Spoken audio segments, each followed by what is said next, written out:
நடந்து முடிஞ்ச 10வது மற்றும் 12வது தேர்வில் சாதனை படைத்த என்னுடைய தம்பி தங்கைகளுக்கும்,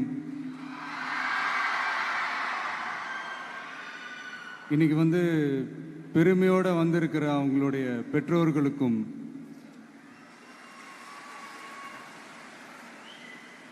இந்த ஃபங்க்ஷன் இவ்வளோ சிறப்பாக நடக்க காரணமாக இருக்கிற என்னுடைய பொதுச் செயலாளர் மிஸ்டர் ஆனந்த் அவர்களுக்கும், மிஸ்டர் ராஜேந்திரன் அவர்களுக்கும், தமிழக வெற்றி கழகத்தினுடைய தோழர்களுக்கும்,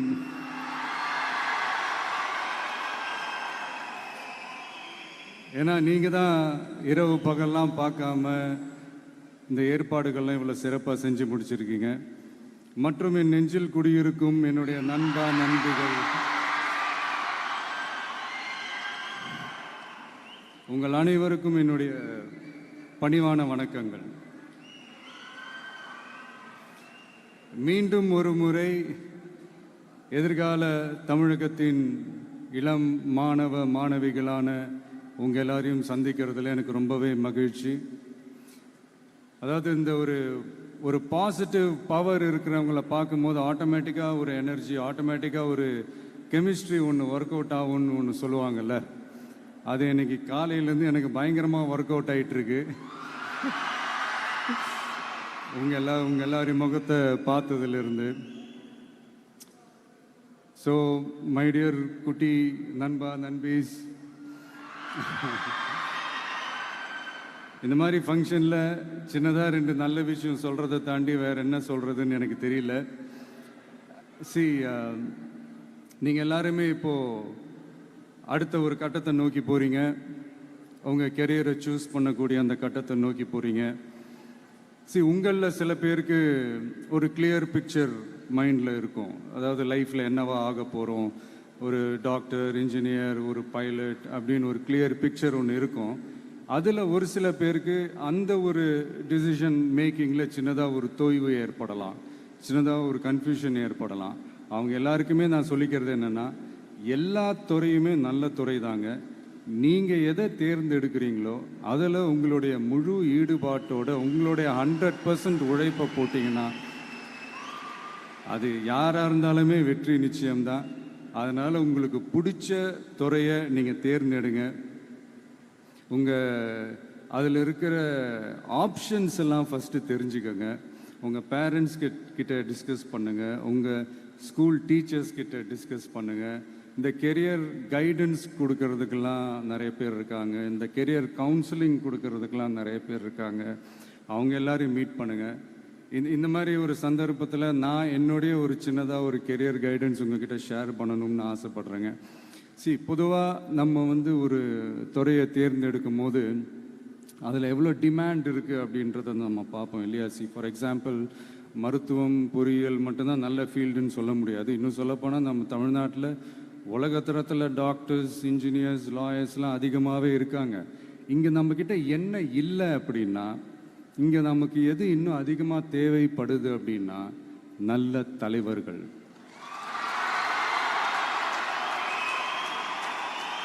நான் தலைவர்கள்னு சொன்னது வெறும் அரசியல் ரீதியாக மட்டும் சொல்லலை. இப்போ நீங்கள் ஒரு துறைக்கு போகிறீங்க, அதில் நீங்கள் சிறந்து விளங்குனீங்கன்னா அந்த ஒரு தலைமை இடத்துக்கு உங்களால் ஈஸியாக வர முடியும். அதைத்தான் நான் சொன்னேன், இன்னும் நமக்கு நிறையா தலைவர்கள் தேவைப்படுறாங்க அப்படின்ட்டு. அது மட்டும் இல்லை, ஃப்யூச்சரில் அரசியலும் ஏன் ஒரு கெரியர் ஆப்ஷனாக வரக்கூடாது, அப்படி வரணுன்றது என்னுடைய விருப்பம். நல்லா படித்தவங்க அரசியலுக்கு வரணுமா வேண்டாமா? உங்களை தான் கேட்குறேன். நல்லா படித்தவங்க அரசியலுக்கு வரணுமா வேண்டாமா? நல்லா படித்தவங்க தலைவர்களாக வரணுமா வேண்டாமா? ஓகே, உங்கள் ஆர்வம் எனக்கு புரியுது. பட் இப்போதைக்கு படிங்க, மீதி எல்லாம் அப்புறம் பார்த்துக்கலாம். அதே மாதிரி நீங்கள் படிக்கும்போதே மறைமுகமாகவே நீங்கள் அரசியலில் ஈடுபட முடியும். அது எப்படின்னா, ரொம்ப சிம்பிள். நீங்கள் ஒன்றும் இல்லை, நீங்கள் டெய்லி இந்த நியூஸ் பேப்பர்லாம் படிங்களேன். படிக்க படிக்க உங்களுக்கே தெரியும், ஒரே செய்தியை ஒரு நியூஸ் பேப்பர் ஒரு மாதிரி எழுதுவாங்க, அதே செய்தியை இன்னொரு நியூஸ் பேப்பர் இன்னொரு மாதிரி எழுதுவாங்க.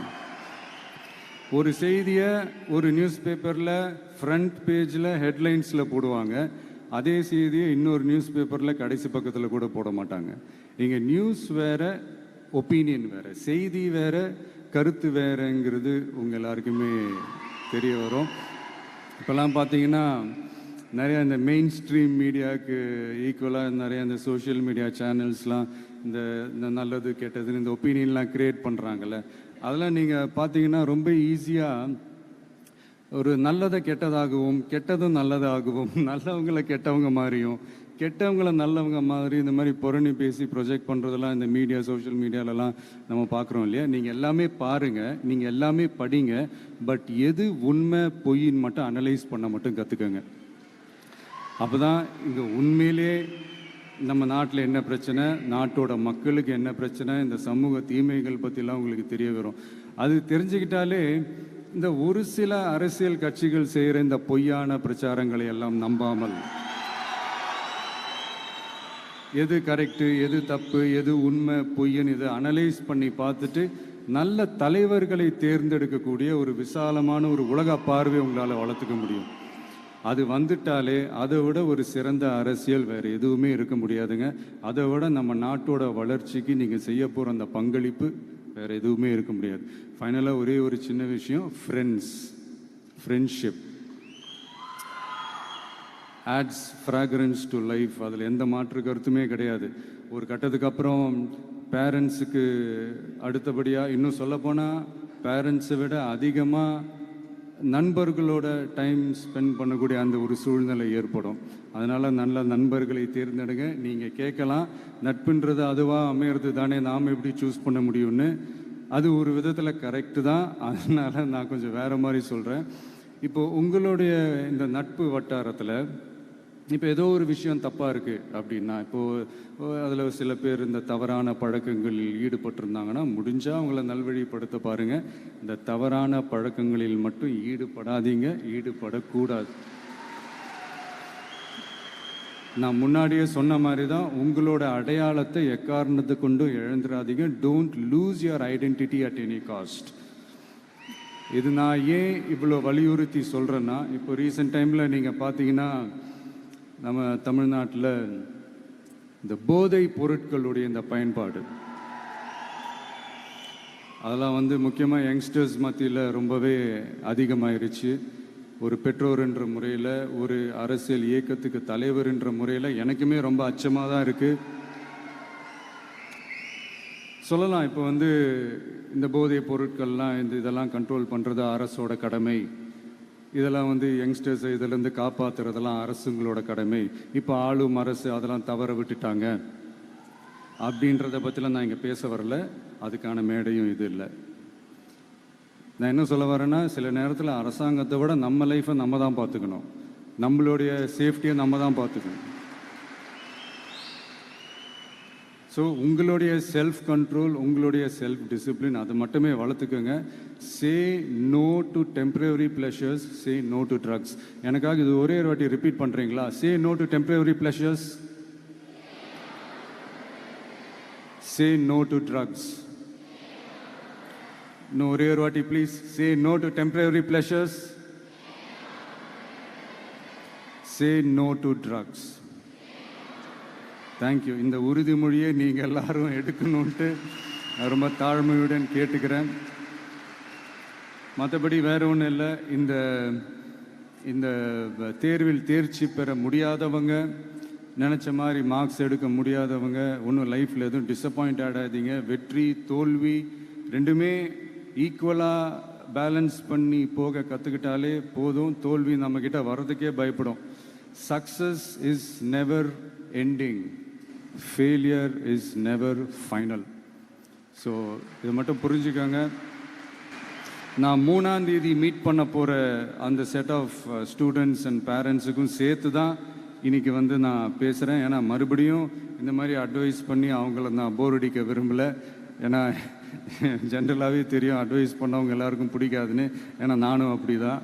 அதனால் ஸோ அன்றைக்கி டைரெக்டாக நம்ம ஸ்டூடெண்ட்ஸை கௌரவிக்கிற அந்த நிகழ்ச்சிக்கு நம்ம போயிடலாம். So thank you. மீண்டும் சந்திக்கும் வரை நன்றி, வணக்கம்.